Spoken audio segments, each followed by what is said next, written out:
Hi, I'm Tim Fenkell. I'm 56 years old. It's May 5th, 2008. We're in our home of Sacramento, California, and I'm here talking with my son, Benjamin, and my wife of 35 years, Liz. I'm Ben, and I'm 31, and today's May 5th, 2008. We're here in Sacramento, California, and I'm here with my dad, Tim, and my mom, Liz. I'm Liz Fenkell. I'm 58. Today's date is May 5th, 2008. We're in Sacramento, California, and I am Tim's wife and Benjamin's mother. So, I thought we'd start by just talking about a little bit about your childhoods and kind of where you came from. Just give a little brief. Okay, gosh, my mom and my dad were married during World War II, and they met in Oklahoma. My mom was Indian and lived in the Indian area. They didn't have reservations there, so but she went to Indian schools and things. And my dad was in the service, and he was 20 years older than her. So when they met, like in 1946, I think it was, she was 17 and he was 37, and he'd already been married and had two children that were older than my mom. And then he was married again for a short time while he was in the service in Fort Sill, Oklahoma, and he had that annulled after 6 months. And then he married my mom, and they eloped, and they came to California. And my father is white, and he is Dutch and Welsh background, and his family were all Mormons that came with Brigham Young across and went to Salt Lake City, which I still have relatives there that I know nothing about. But so they came to California, and it was a time when interracial marriage, which they considered Native American and interracial marriage, was not really condoned, especially by my father's family. And so there was always this love-hate relationship between them. And so my brother, I have an older brother named Larry, who is 5 years older than I am, and then myself were the only two grandchildren for a while. And I was born in Nevada City, and Larry was born in Nevada City also. And we were brought to this small town of Downeyville up in the Sierras, the population 325. And I went from grade school. There was no kindergarten the year I was there because there weren't enough kids. So I went straight into first grade when I was just over 5. And we lived in Downeyville until I graduated from high school. I went to Downeyville Elementary, there was no middle school. It just went to 8th grade, and then I went 4 years of high school there. And then I came to Sacramento. And Downeyville was really hard. There were only 9 kids in my graduating class. And so being someone that is a minority, which is what I consider myself now, it was hard. Because it wasn't hard as looking back now, it was much harder than it was not knowing how you were being treated because you didn't know anything differently.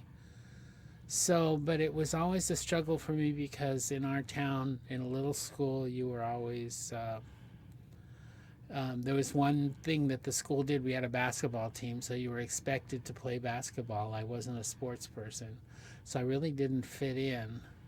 I liked to sing. I went to church. My parents didn't go to church, so I went by myself. And in fact, I was baptized on Easter Sunday when I think I was 8, and the organist in our church, who was like a mentor to me, especially my spiritually, to know God, helped me through that. And then I used to sing in the choir, which the other boys in town didn't appreciate because they didn't sing. And so I went through this living in this school, always feeling different. So then in 1969, when I graduated on September 19th, I left and I came to Sacramento. And that was my day of liberation. Growing up was pretty typical of a small town. Everybody knew what you did, where you went, who you were with. If you did something wrong, your mom knew it before you got home. We did all the stuff. There was 2 rivers there, and I learned how to swim in the river, and we intertubed, and we did all of that stuff. I had a hard time. I had some friends just because of environment. I mean, you were thrown together. You had friends because that's all there was. But then in the summer, it was a tourist spot, so a lot of tourists from the Bay Area, San Francisco, and even LA would come up, and I would always hang out with the kids from out of town. It just seemed that it was a better fit. And then I made a lot of friends through the years that way. But then when I left Downingville, I never looked back because my parents were still there. But it was not, I don't look at it as a happy childhood. We were a poor family, and my father was a foreign stranger. I mean, we had a house, we had food, but we weren't by any means able to do, I mean, I think we went on one vacation. Vacation to us was to go camping and go deer hunting or go fishing, 2 things that I really didn't have much interest in, but we did it as a family. And when my mom and dad had a very tumultuous relationship growing up, so I grew up in a house of alcoholism and abuse, but you know, all of us have our ghosts or things in the closet to grow up with. So when I came to Sacramento, I was able to see that there were places where you could meet people that were like you. I always liked the theater and singing and all entertainment and things. And when I was a kid, we watched TV, and that's what I used to dream about. When I came to Sacramento, I was able to go there. But before that, growing up was pretty tough, very tough. How about you? I guess my history began with my grandparents. Grandma Juana was from the Philippines. She left a marriage and a family because she was forced marriage when she was young. And then she met my grandfather, and they ran away to Hawaii and became sugarcane cutters for a while. And then they moved to the United States and had a few children, although they lost some. But they had my mom, Auntie Rosalie, Auntie Alice, Uncle Doy, and they all survived here. And they all worked in the fields. And Grandpa Pedro and Grandma Juana were crew bosses who helped farmers in the fields get crews to cut their, or whatever, get their fields cultivated and harvested. And then my father was from a family of 15, and he ran away and became a merchant marine. He lied and got on the ships by the time he was about 15. Went around the world a couple of times, and ended up leaving the ship in Vallejo. And he and a bunch of people switched crews, and his crews stayed in Vallejo, and the other ones went back to the Philippines just because it was so difficult living on the ships, and so always in the midst of being dealing with the Japanese and the Germans, like pirates taking away their anyway, it was difficult. And so he stayed here and met my mom when she was 8 years old in the fields. And it was so funny because he said she had potential. And we were all aghast. Dad, she was only 8 years old. And he was already in his 20s, I think. So he's 20 years older than my mom. And he ended up getting field work. They worked in Delano, all the way up and down the coast of the valleys of California, all the way up to the Canaries. And he ended up going back to Lodi, where my grandparents were, and met my mom again when she was about 14. And he worked with my grandparents for another year or two. And And one day he and Mom took a trip to Sacramento and didn't realize she was underage, and they ended up having to get married.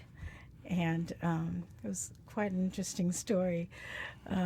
So my mom got married when she was 15, had my eldest sister when she was 17, and then me the next year.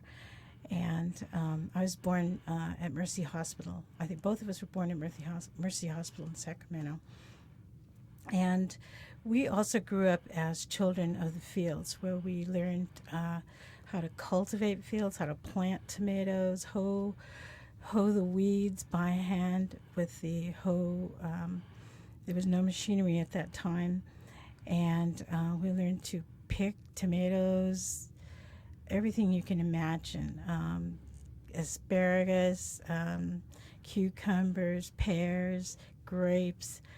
And although it was very difficult, I think because when you're children, you just roll with whatever's there, and the life can be really tough, but that's what you live with. And my dad also became a crew boss, so we lived in a lot of different camps in the valley of Stockton, Ocampo, California, Lodi, and Galt. And lots of times it was very hard. I think I finally went to school in Galt for about 5 years, where I found it was the most difficult time in my life because it was so racist there. There were, I think it was only one Mexican family, and then us, who were non-white, and we were treated, I can imagine now what it was like to be treated as a black person in the South, where the kids actually would taunt us all day long. Kids would tell us to wipe their shoes when we came into class. I would never be I would never have a friend in all the school years that I was there. And so, and I also had rash, eczema, so that made it difficult too. So it was kind of like having a lot of different issues. But I was taught by one teacher in 4th grade. She said, no matter what happens to you, no matter what these kids do to you, you owe yourself an education. So you do the best in school. Don't mind what these kids do to you. And so I learned to be an academic. I learned to love the poor kids who were just like me. No one wanted to be around you or touch you or play with you. And I learned to be a sports person. And then we finally moved back to Isleton, where my grandparents had a home. And we settled there when I was 11. And we built our own little house. Dad and Mom had bought a railroad cottage for about $150. Had just kind of like a skeleton of a house, and only had a living room, 2 bedrooms, and there was no kitchen or bathroom, so we had an outhouse. And we used a washing machine as our kind of like putting hot water in there and using it for using for bathing and stuff. And ended up with a family of 9 brothers and sisters. And went to high school in Rio Vista. And I had a tough time. I mean, Rio Vista also was pretty non-white. And our town was very diverse in Isleton, with Chinese and Mexicans, some Filipinos, and 3 black families. And so we had a difficult time in Rio Vista, but we always were sports minded. And so we really excelled in sports and helped the school have a good sports reputation by having very strong teams. And I think what the times that I grew up in too was the anti-war period. So I started seeing a lot of civil rights issues coming up. And then when I was in 8th grade, John Kennedy died, and that was a big red letter day in all of the world, and for me too. And later on, when I was in high school, I started to really deal with justice issues and personal rights, and understanding that whether I was poor or not, we could still have dignity and pride. And that's what my father and my grandparents and my mother instilled in us too, that no matter what, you should always have that in your life, and teach people and teach your children that.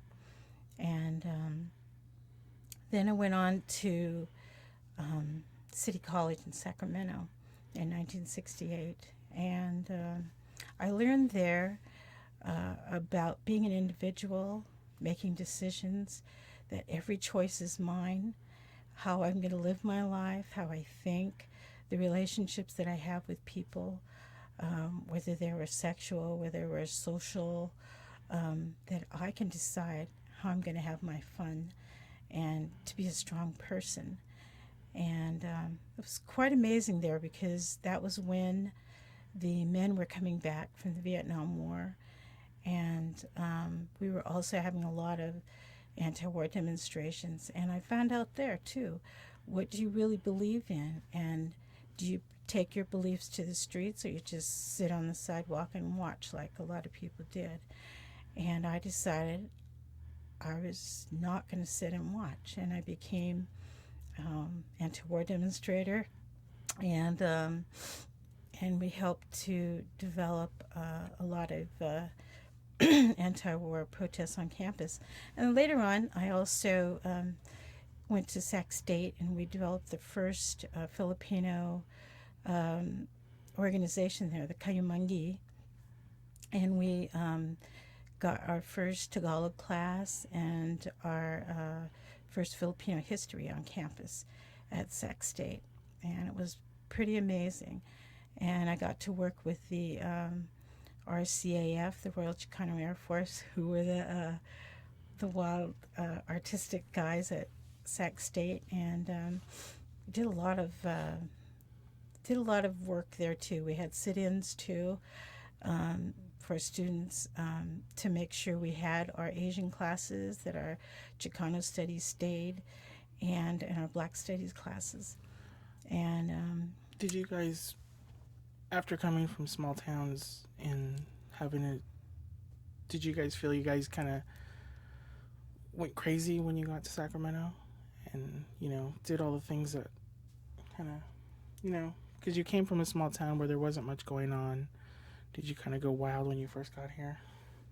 I didn't. I was too scared. I mean, my parents taught me not to play. I didn't know how to play, and I didn't know how to party. I never went to a birthday party as a kid, and I never partied as a high school person. So I was just watching all these people, and I was pretty terrified. What about you? Well, when I came, I went to go to college, Hales Business College. And when I was in high school, the people that I had met from the Bay Area, this was during the years that I met people from the Bay Area was during the Haight-Ashbury times. So it was free love and all that. And so the people I met, I think I was introduced to marijuana when I was like in 8th grade. I knew it. And so we used to smoke dope in the summertime. We didn't do it in the winter because nobody in town, but not, it was just a recreational thing. And they scared you to death about acid and all that because of chromosome damage and things. So it was mostly just smoking grass and hashies. I mean, it wasn't, everybody did it, except for not from a small town. So I knew these people from the city. And so when I came to Sacramento, then they had parties almost every night after at school. And so you go to a party on the weekend, things, and that's what people did. They didn't drink then. That was the time of smoking dope. And we did that a lot. Drank beer in high school, and then after a while, then I met Liz. So then it changed. Then they had these weird parties where they would they would drink slow gin and get all crazy. And then that didn't become a central part of going wild. But going wild to me was just the fact that I could do something and not everybody knew about it. You could become anonymous. And that was really important to me because also you could choose how out you how you appeared or who you were with. You just weren't there by circumstance. So you met people that had the same interests as you, where you don't have that in a small town. So I had some good times during college. But then when I met Liz, I mean, I had worked since I was 11. So I worked in the local restaurant, and I worked all those years there until I went away. And then when I got here, I had to work. My parents couldn't afford to put me through college, so I paid for that.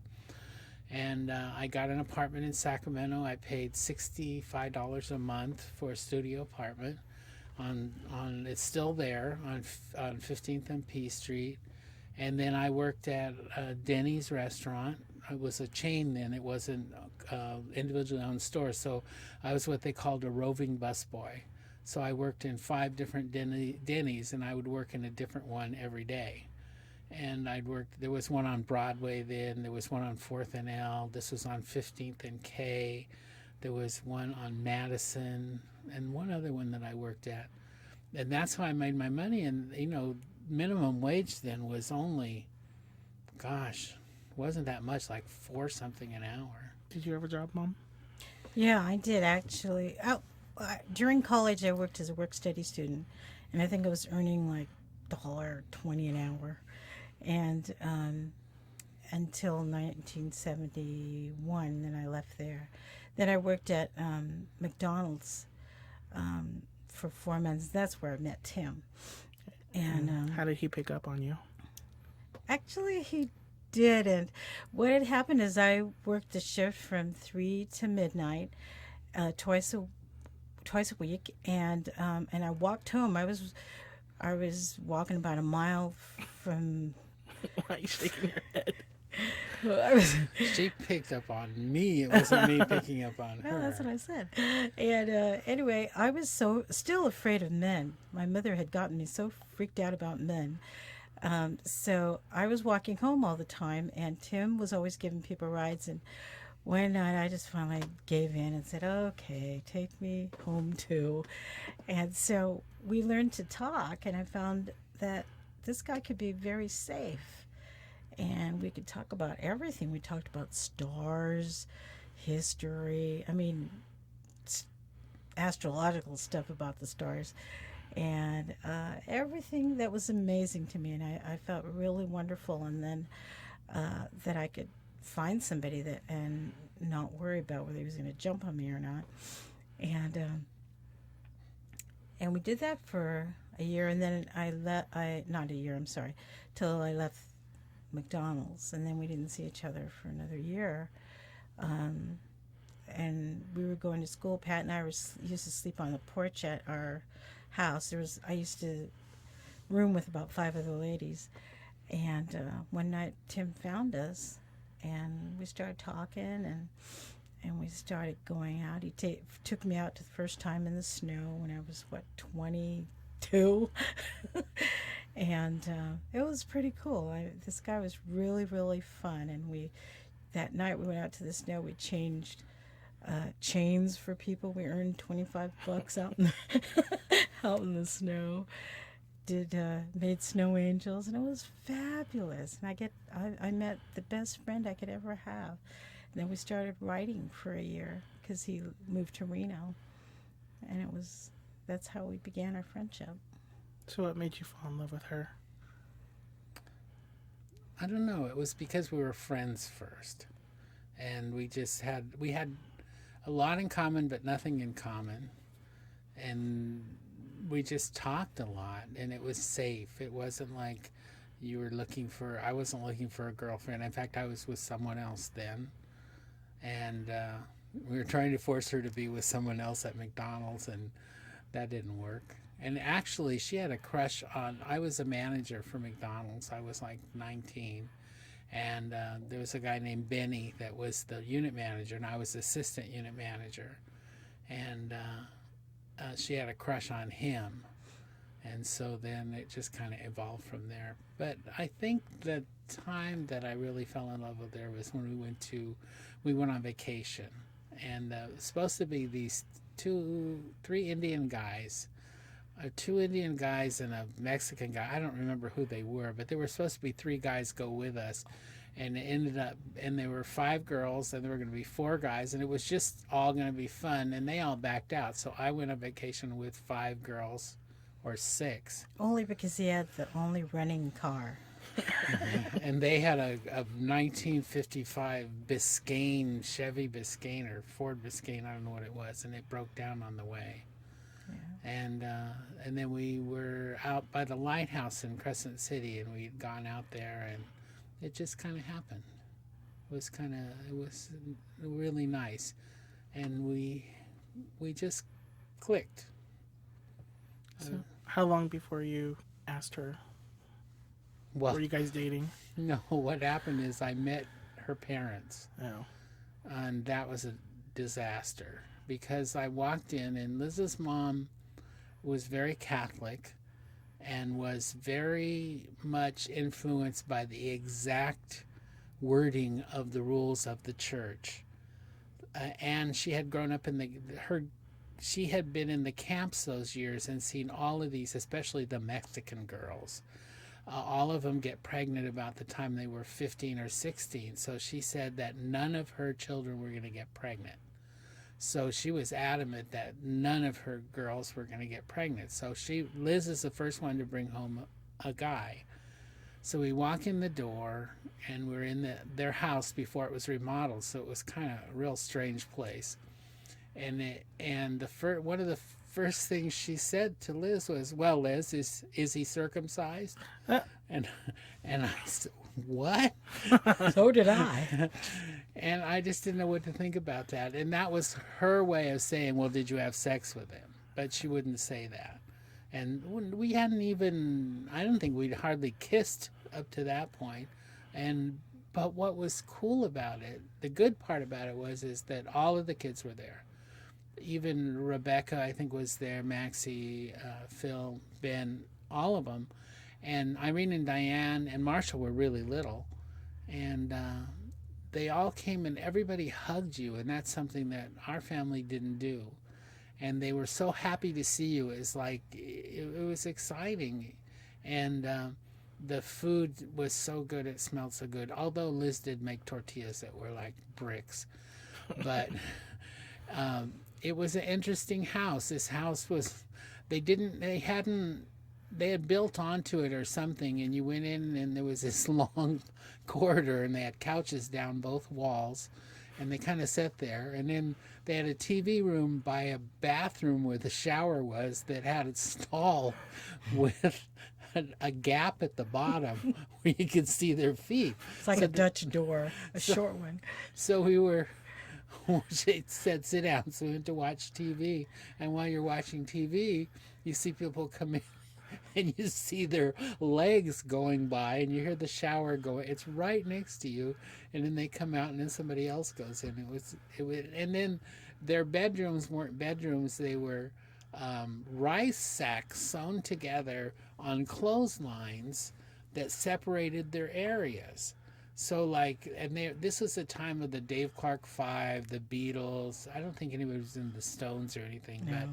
but they were all crazy about these guys. So here's pictures of Davy Jones hanging from these rice sacks, and the Dave Clark Five was everywhere, and it was just really odd. And then the boys had these huge, there were three boys, and they had these bunk beds that were like military bunk beds, and they were really high, and they were fighting with each other.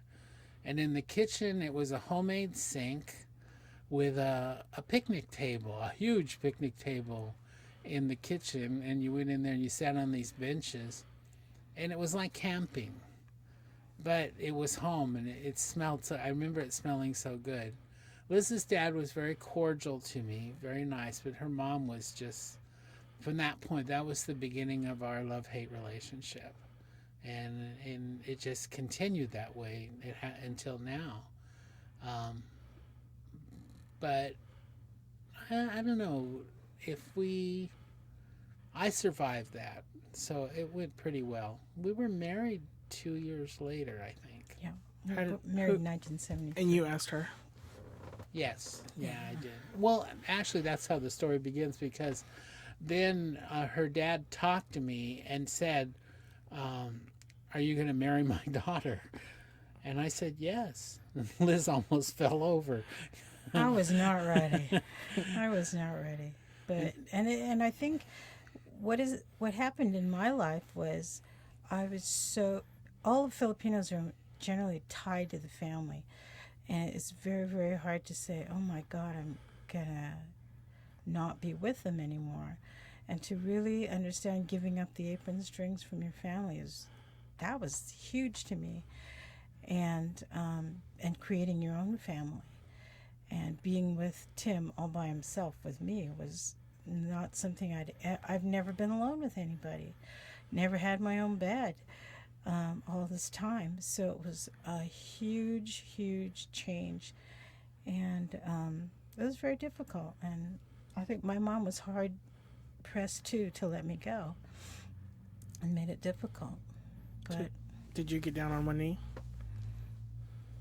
No, I don't think I I don't did. think so. It was right there when he asked me. Like, what? Oh my God. You should have seen though when we went to the jewelry store, Oh, yeah. Genslerly Diamonds, a store with a heart. It's a place where everybody went that didn't have any money.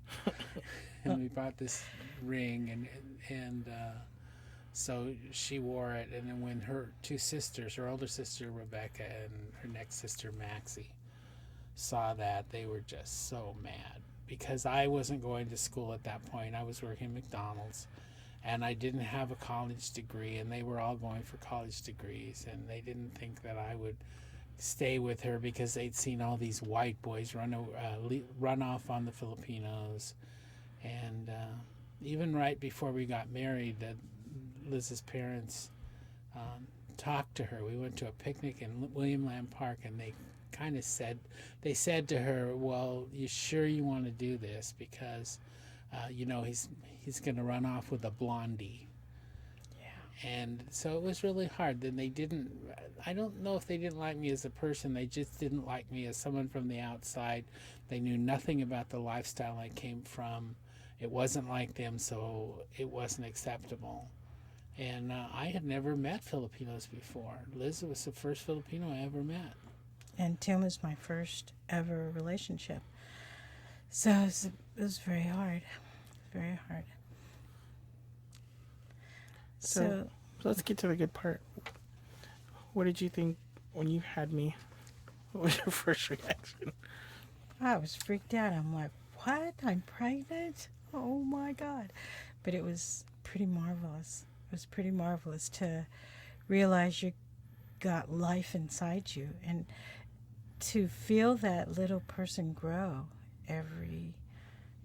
all the time was just amazing. And when you first started moving, oh my God, it was a miracle of miracles all the time. But it was kind of cool that all that happened, and then it changes dramatically when you come out of the body because you start screaming and wanting attention. Did you want a boy or girl? A boy. I always wanted boys. I grew up with boys, and I didn't know what to do. I wanted a girl later on, but that didn't happen. But no, we were married already, 4 years before we had you. So it wasn't like Liz was pregnant like they thought she was. I mean, at that time, Empire dresses were in, and she wore those, and they always made ladies' bellies look bigger. And they're in right now. But so in her town, the rumor was she got married because she was pregnant. Mm-hmm. And then when she didn't have a baby in 2 years, they couldn't figure out what was going on. So then we just waited. It wasn't time. I went to work for almond growers, and we were glad. We were ready for it. We didn't have a lot of money, but we had bought a house. And our first house, $7,500 on 41st Street, remember? And I think what changed our life too was thinking about our children and how are we going to raise these children, and that your dad and I were pretty liberal, and I decided too. I didn't want to have a molded child. I want to have a child that was going to be free thinking, resourceful, and and have freedom to be. And so we knew we wanted to be different parents than our parents.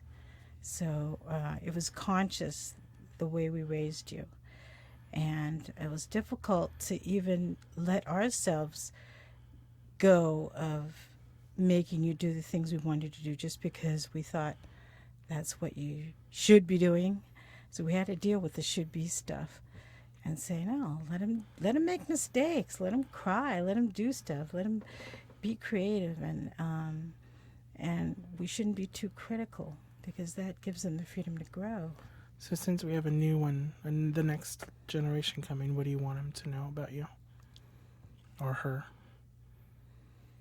Well, there's values that both of our families have brought. I think I want them to know that we're respectful and that we may be hard-nosed sometimes. I am. But I'm that we're loving. It's always important to be loving, and to know where we came from, because we're not typical, and we're different kind of people, and we raised you guys to be different. And we were very liberal, but we were also we were very giving as parents, and I think we never have or expected anything in return except for respect and love. And we didn't put all those, there are things that we expect out of it, and I don't think it was until we were in our, well, I know until I was in my late 30s that I finally realized that your children can't live how you want them to live. You just have to hope to God you gave them the values that you wanted to give to them. And if they're only going to be something, that's what they're going to be. And if they're happy, that's the best thing in the whole world. They can't all be rocket scientists. And so, we were like, Liz's family was like, education was so important. My family, it wasn't. But so it was like, if you don't get a degree, you're nothing. And that's kind of the attitude that some of them still have. And you know what? You don't need one. I mean, I don't have a degree, but I have a very successful career. Yeah, and I think what we really always try to push is to live with abundance of spirit, generosity, and to always be able to give that. Because once you give to the world and to the universe, you'll get it back. And to always live with love and to always challenge yourself. Don't let adversity get to you. Grandpa Tony always said, aguanta, which means hang in there and and get through all the hard times, and just always have dignity and spirit, and I think that's what we have always tried to give to you. And love, no matter what. People will always challenge you with hateful things, but if you only be there in love, they can't do anything to you, And so that's what I would say to my children, to my grandchildren, and to you, and to whoever comes from you. Someday. Yes, you'll always be loved. And I think the spiritual part of it, I think that your belief in a higher power, no matter what that higher power means to you, because like I became a Catholic because I chose to become a Catholic, and my belief in Christ and God is very strong, but I never require that of you. I just hope that you believe, and I think that you believe in a higher power, and it may be called God, it may not be called God, but there is a spiritual thing to it. We aren't just chemical reactions, and we aren't just physically bodies. There's something in there, and that's something that our grandkids should know. That's what we believe. And we have spirits. I have spirits visit me all the time. Grandma, Grandpa, even Luke.